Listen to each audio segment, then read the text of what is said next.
Welcome back to Deconstructing Directing. I'm Andrew Robler, the founder and archivist here. We are in the second half of Act 2, our directing identity. Scenes 1 through 4 looked at existential questions about who we are as directors and why we do what we do. This scene is going to dig into an aspect of our directing identity that is based in the art form of theater itself and is rarely discussed: taste, perspective, and how we can develop both. Back in Act 1, we introduced the flame paradigm, a way of defining the work of a director with more clarity. The A in the acronym FLAME stands for artistic insight and taste. And in that scene, we introduced several important ideas related to this topic. First, we reviewed the problems with the idea of an artistic vision for a production coming solely from the director. That is not to say that the director can't or shouldn't have a sense of how they want to approach the story, but rather that placing the sole responsibility for the development and maintenance of that vision on the director creates unnecessary stress and a hierarchy that is problematic in an ostensibly collaborative environment.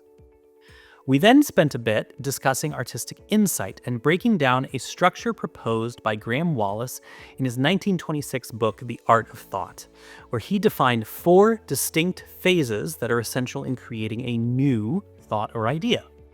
As a reminder, they are preparation, investigating the problem from all sides; incubation, allowing time for our subconscious mind to process the investigation; illumination, the initial appearance of the idea; and verification, or testing the validity of the idea. I also might call this step distillation of the idea. You can find the full Act 1 Scene 4 in the same place you are partaking of this scene, be it YouTube, our podcast, or our website. We also introduced some concepts related to artistic taste, which is the focus of this scene. Here's an abbreviated review of what we discussed in that earlier scene. Artistically speaking, taste is often seen as a question of aesthetic preferences. When we see art or design that aligns with our aesthetic preferences, we often say that the artist or designer has good taste. And when we don't find a work aesthetically pleasing, we might question the bad taste of the artist. But taste has another definition: the literal sense of taste we possess on our tongue and in our nose. If you ask a chef how they make food that tastes good, many will discuss the components of flavor that we experience: saltiness, sweetness, bitterness, sourness, and umami, or savoriness. The best food finds a balance between these different components, and different chefs create different balances. In this instance, balance doesn't mean that all the flavors are equal. On the contrary, sometimes a balanced dish is very sweet forward or umami forward, but it's not all or nothing. There are other flavors to help balance it out. In addition to these literal flavors, there are a lot of things that impact our taste beyond flavor. The appearance of food, its texture, the environment we eat it in, who we eat it with, and more can all impact our enjoyment of a dish or meal.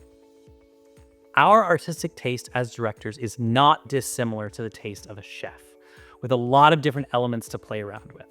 Like many chefs do with food, directors often develop a signature style or approach to the work of theater, but that doesn't mean that they are limited to them. Taking the time to examine and define our taste as directors also allows us to identify the flavors we are most often drawn to. If you're a director with less experience, you may not know yet what flavors you are drawn to working with, and that's okay too.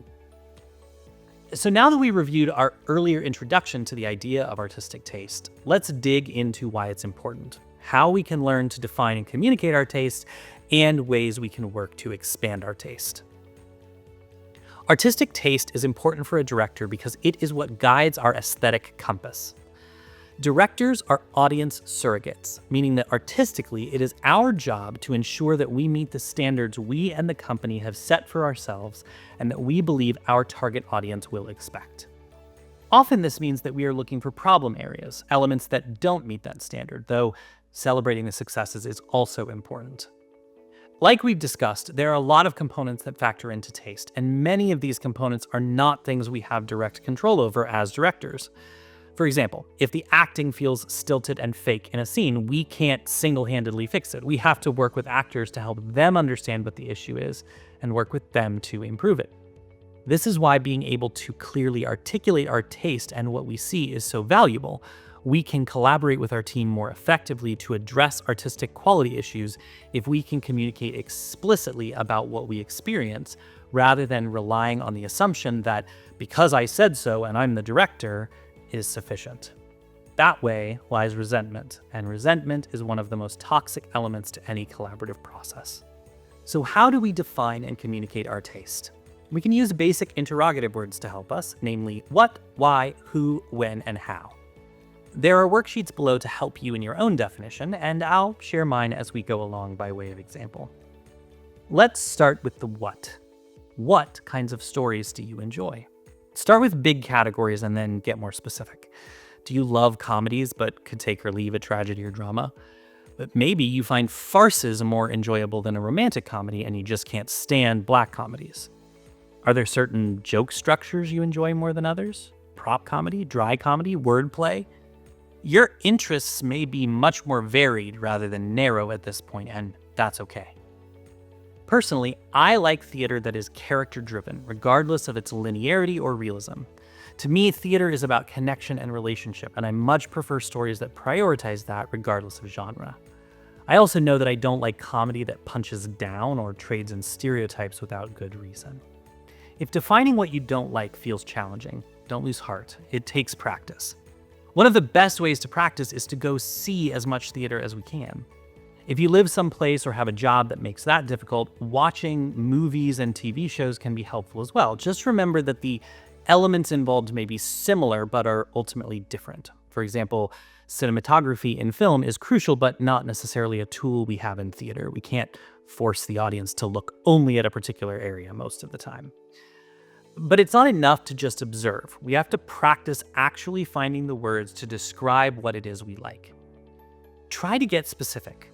If you liked the writing, what was it about the writing you liked? If you found the acting compelling, what were the actors doing differently than in a piece you didn't like the acting from? Maybe your first instinct is even more general. Maybe the experience just made you feel good. That's not a bad thing or a bad place to start. You just have to spend the time examining the various elements or flavors of theater to help tease out what specifically contributed to that feeling. We'll explore this more in a bit when we examine how to develop our taste. The next question we might ask is why? Why do I enjoy those kinds of stories? Which elements stand out to me? Are there elements from my personal experience that draw me to some things and away from others? This can also be a helpful question when we're trying to get specific about what we like, as it frames it from a different perspective. The question of what we like keeps it external to us, while the question of why we like something really is more of an internal question that asks us to understand ourselves, not just the artistic product we are taking in. If you are a director who's learning to understand how your personal identity impacts your directing work, this can be a powerful question. So if what asks about the product and why asks us about ourselves, who puts our focus on how we connect with the storyteller? Who created this story? Who is telling it? And what impact does that have on our enjoyment of it? There is nothing wrong with saying that we enjoyed something mostly because of who made it. One example that immediately springs to mind is a children's play. Not just a play for kids, but one starring a full cast of them, especially when they are young and inexperienced. The who matters a great deal to the teachers who saw those students grow through the process, and to the parents who helped make the costumes and ran lines with their 6-year-olds. To an outsider who didn't understand the who, it would likely never be considered great theater. But to those parents and teachers, it can be one of the most magical storytelling experiences ever. That said, it's also important to remember that our focus on the who can prevent us from seeing things that may impact a broader audience's experience of the work. In an educational setting, where the benefit is primarily for those on the stage, this isn't nearly as important. But in a setting where tickets must be sold to pay for the show or to keep the theater in operation, it's important to remember that, artistically, directors are audience surrogates.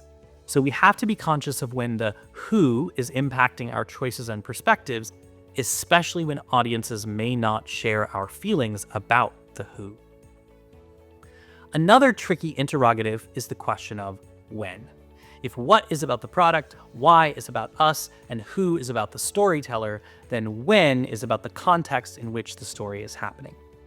In 2011, Dustin Lance Black wrote a play called 8, which was a dramatic reenactment of the closing arguments in the Supreme Court case Perry versus Schwarzenegger, which would ultimately overturn Proposition 8, making same-sex marriages legal in California again. The play was written in response to the court's decision not to release any video of the trial and incorporated transcripts from the trial, journalist records, and media interviews. There's no question that a huge part of the play and its creation, along with my experience of it, is firmly rooted in that context at the time. Same-sex marriage was being debated across the country, and it would be another 5 years before it was legalized nationwide. That context doesn't mean that the play would be pointless to perform now, far from it, but understanding the impact of the context on the story being told can be helpful in communicating how a play like it fits into our artistic taste. The final question we might ask when trying to understand our taste is how. Sometimes the methods and techniques used in the creation of theater are just as compelling as the story being told. I think of plays like War Horse by Nick Stafford, which is a beautiful play in and of itself, but the puppet horse created by Handspring Puppet Company in South Africa was an undeniable part of the reason so many people went to see that play. The hugely controversial production of Spider-Man: Turn Off the Dark that premiered on Broadway in 2011 is an example of a play where the how of Spider-Man flying across the theater was easily the most fascinating part of the experience for most people. There's nothing wrong with taste being driven by the how, but being able to articulate that to your team and audience is important. Now that we've explored ways in which we can communicate our taste, let's talk about how we develop it. This may sound like a foreign concept. How do you develop taste for something? Isn't taste just something we have or don't have? Thankfully, that isn't true. In fact, it isn't even true for our literal sense of taste on our tongue or in our nose. I'm willing to bet that there are likely things that you enjoy now that at one time in your life you detested. For me, pickles and naps immediately spring to mind. While in those cases the shift from disliking them to enjoying them was not intentional on my part, there are plenty of things that I have learned to enjoy, and as a result, my tastes have changed. As I reflect on those intentional changes, I can point to 3 tools or techniques that have helped me develop and add to my taste. First, we can seek out people who do enjoy the thing we don't, and seek to understand why they enjoy it. This requires an attitude of curiosity and a willingness to accept that our taste and biases are not universal. Let me share an example. For many years, I found that I deeply disliked Scotch, like Scotch whiskey, often comparing the taste to the way that dry erase markers smelled. One night, my husband and I were having dinner at the home of one of his coworkers, and her husband was a Scotch aficionado. During our conversation, I admitted my dislike of the drink, and after a bit of back and forth, he asked me if I would let him walk me through trying some. I agreed, and he shared with me the way he enjoys and experiences Scotch. While I don't actively seek it out, mostly because I don't drink much, and when I do, I still prefer bourbon, ever since that night, I have found an appreciation for it that I might never have found if I were not open to hearing his perspective and letting him share it with me. Second, we can expose ourselves to things outside our comfort zone with intentionality. When it comes to theater, I have a hard time with avant-garde storytelling that is intentionally obscure in narrative or character. The work of Samuel Beckett, for instance, is not something that excites me. But when Catastrophic Theater, a premier avant-garde theater company in Houston that has been here for 30 years, puts on a Samuel Beckett play, I know that they're going to do it exceedingly well, and so I choose to go. I still don't often walk away with much excitement for Samuel Beckett, but if I go into the theater intentionally and with the goal of learning what I can from my experience, I always come away with new ideas and perspective that add to my artistic taste moving forward. And third and finally, we can work to understand the what, why, who, when, and how of what we don't enjoy in addition to the things we do. And this may seem obvious, but I find that often when we dislike something, we don't often spend a lot of time thinking about it, or if we do, it's often because we feel as though the experience of that thing let us down. This is especially true when money was involved, because we feel that our payment entitled us to something that we would enjoy. While this can be hard to set aside in the moment, once our initial response has subsided, taking the time to understand the intricacies of what we found to be bad taste can help us discover new flavors that perhaps we would have missed had we dismissed the whole thing. All right, this was a bit of a long one, but that's okay. Taste can feel very personal, and it's important to spend our time understanding it. As with all of our content, feel free to come back and re-listen to all or part of this at a later time, and check out the worksheets on our site for guidance in applying some of these skills yourself. If you're not a Patreon member and want to be, you can earn fun perks like stickers, monthly hangouts, and Q&A sessions with me, and more for helping to support this project financially. But none of this content will ever live behind a paywall, so if you can't or don't want to join the Patreon, don't worry, you'll still get all of Deconstructing Directing completely free. I'll see you again when you're ready to dive into Act 2, Scene 6, Making Peace with Power. Until then, my fellow storytellers, I challenge us all to be recklessly kind.